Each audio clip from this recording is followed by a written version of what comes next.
কক্সবাজারের নীল জলরাশি আর বালুকাবেলা এখন পর্যটকদের জন্য প্রশান্তির বদলে আতঙ্কের জনপদে পরিণত হয়েছে। দেশের প্রধান এই পর্যটন কেন্দ্রে বেড়াতে এসে প্রতিনিয়ত ঘোড়াওয়ালা, সৈকতের টোকাই এবং ছবি তোলার নামে গড়ে ওঠা একদল প্রতারকের হাতে লাঞ্ছিত হচ্ছেন সাধারণ মানুষ।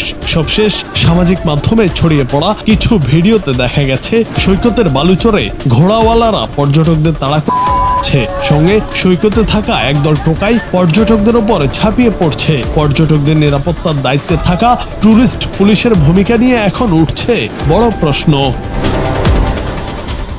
সৈকতে পা রাখতেই পর্যটকরা পড়ছেন ফাঁদে। ঘোড়ায় চড়া বা ছবি তোলার জন্য শুরু থেকেই পর্যটকদের ওপর এক প্রকার জোর জবরদস্তি শুরু করে একদল কিশোর ও যুবক। একবার তাদের ফাঁদে পা দিলে বা তাদের কথা অমান্য করলেই শুরু হয় আসল হয়রানি। পর্যটকদের অভিযোগ, একটু প্রতিবাদ করলেই তারা ভয় দেখায়, এমনকি দল বেঁধে পর্যটকদের ওপর হামলা চালানো হয়। সবচেয়ে অবাক করা বিষয় হলো, এসব অপ্রীতিকর ঘটনা যখন ঘটে তখন আশপাশে থাকা ট্যুরিস্ট পুলিশের কোনো সক্রিয় ভূমিকা দেখা যায় না। প্রশ্ন উঠছে, তারা কি কেবলই নীরব দর্শক?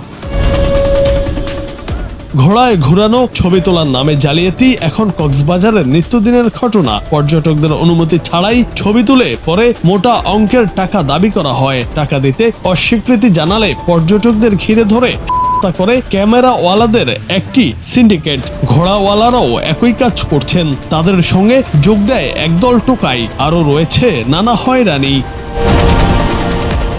সচেতন মহল মনে করছেন, যদি এই মুহূর্তে ঘোড়াওয়ালাদের দৌরাত্ম্য, টোকাইদের তাণ্ডব এবং ফটোগ্রাফারদের সিন্ডিকেট বন্ধ না করা হয়, তবে অচিরেই পর্যটন শিল্প মুখ থুবড়ে পড়বে। পর্যটকদের নিরাপত্তার দায়িত্বে থাকা ট্যুরিস্ট পুলিশকে আরও কঠোর ও দায়িত্বশীল হওয়ার দাবি জানিয়েছেন ভ্রমণ পিপাসুরা।